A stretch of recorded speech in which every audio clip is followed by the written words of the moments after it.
The U.S. and NATO are watching Syria over concerns that Russia is beefing up its military presence there. Now, Moscow says this is nothing new, but in recent days, about 100 Russian Marines and several transport aircraft arrived at the Assad International Airport in northwest Syria.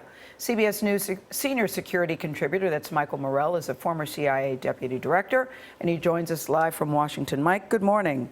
Good morning, Gail. So what's behind this Russian involvement in Syria, and what exactly does it mean?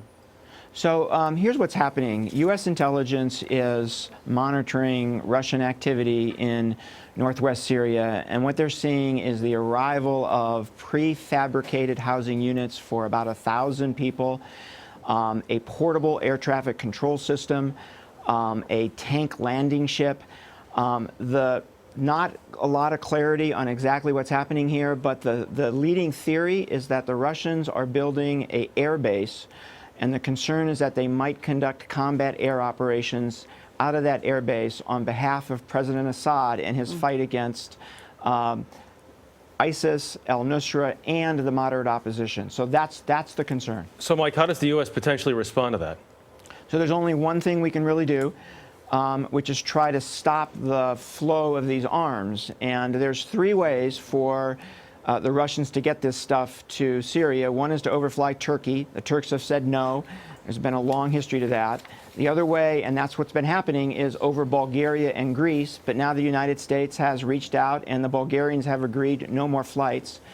The Iranians yesterday said to the Russians, you can overfly Iran, but that still means that they need to overfly Iraq. So I think the diplomatic focus is now going to be on Iraq, and the U.S. is going to put tremendous pressure on Iraq to stop those flights. We'll see what the Iraqis do.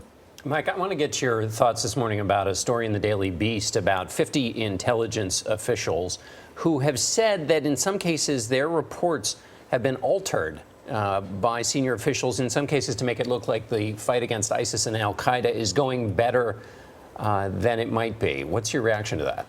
So these are analysts at the U.S. Central Command, CENTCOM, which is actually conducting our operations in Iraq and Syria.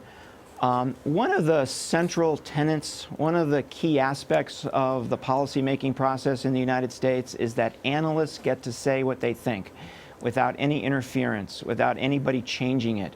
So this is a very, very serious charge. I think it needs to be fully investigated. And if there is truth that somebody has been meddling with their analysis, I think somebody needs to lose their job over it, and there needs to be full transparency into this, because this is so important that analysts actually get to say what they really think. Mike, quickly, is the fight against ISIS going worse than the public thinks it is?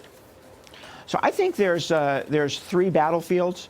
One is the battlefield in Iraq and Syria, and I'd say we're at stalemate there. The second battlefield is the militant groups around the world who are now claiming they're part of ISIS. We're losing that battle. And then the third battle is the ideological battle for the hearts and minds of young people in the United States, in Western Europe, Australia, Canada. I think we're losing that fight too. Right. So three different fights. Okay, thank you, Michael Morell in Washington this morning.